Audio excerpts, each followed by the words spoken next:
Le temps des Mini, le podcast chrétien pour les enfants où on découvre Dieu tout en s'amusant.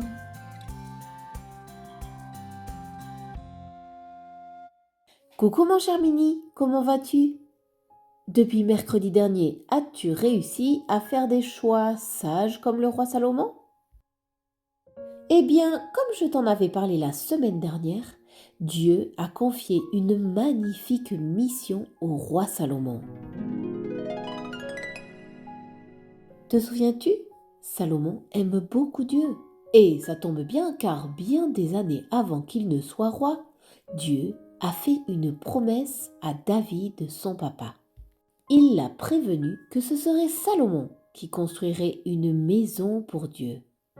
Une fois adulte, Salomon décide donc de mettre cela en place.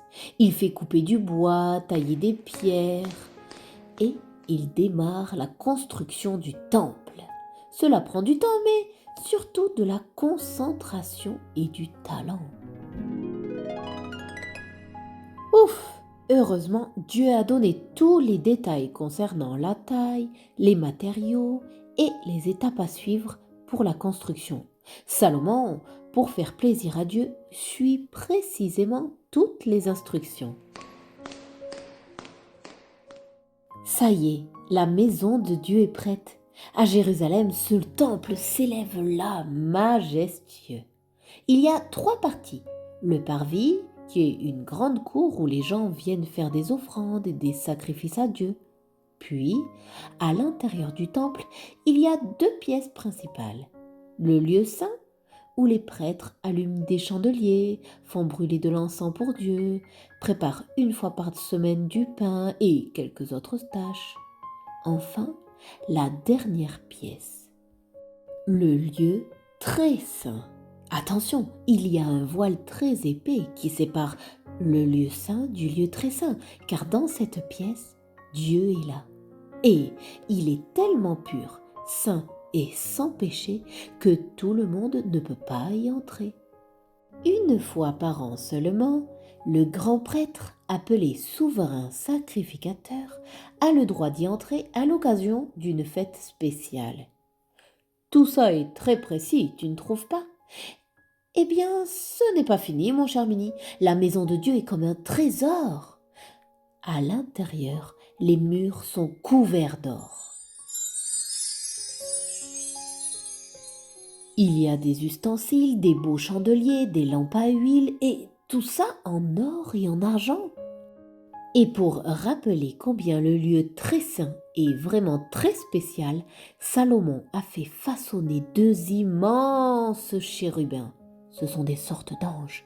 Ils font 5 mètres de haut, si haut qu'ils dépassent même ton plafond. Et juste en dessous, il a fait amener l'arche de l'Alliance. Tu sais, le coffre avec les commandements que Dieu a donnés à Moïse dans le désert. Eh bien, il est là, dans le lieu très saint du temple. Et désormais, Dieu a une maison au milieu du peuple d'Israël. Alors, une fois terminé, tout le monde se réunit. Le roi Salomon bénit le peuple et prie Dieu. Et ensuite, ils font une grande fête et célèbrent Dieu pendant plus de 7 jours. Mon cher Mini, que dirais-tu toi aussi de faire la fête pour la fin de la construction du temple ? Bon, oui, c'était avant, mais maintenant nous n'avons plus besoin d'aller dans un temple pour parler à Dieu ou lui demander pardon. Car tu sais quoi ? Il habite maintenant en toi. Et oui, c'est fou, je sais, mais tu imagines ? Alors, restons joyeux, je te propose tout simplement de danser, bouger, sautiller, célébrer Dieu au rythme des mélodies que je vais te mettre. Es-tu prêt ? Alors, c'est parti !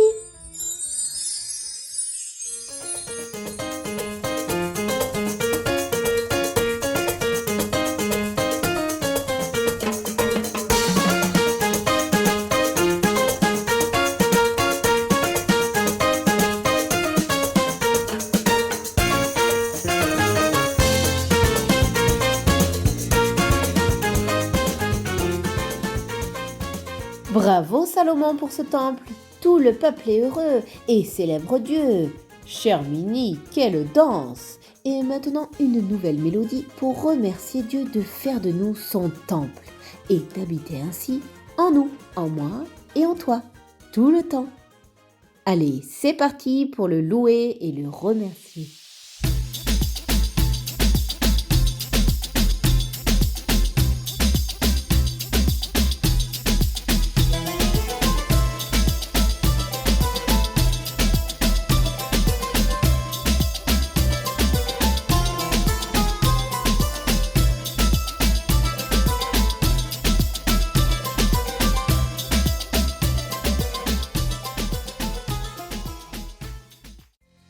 Le temps des minis, le podcast chrétien pour les enfants où on découvre Dieu tout en s'amusant.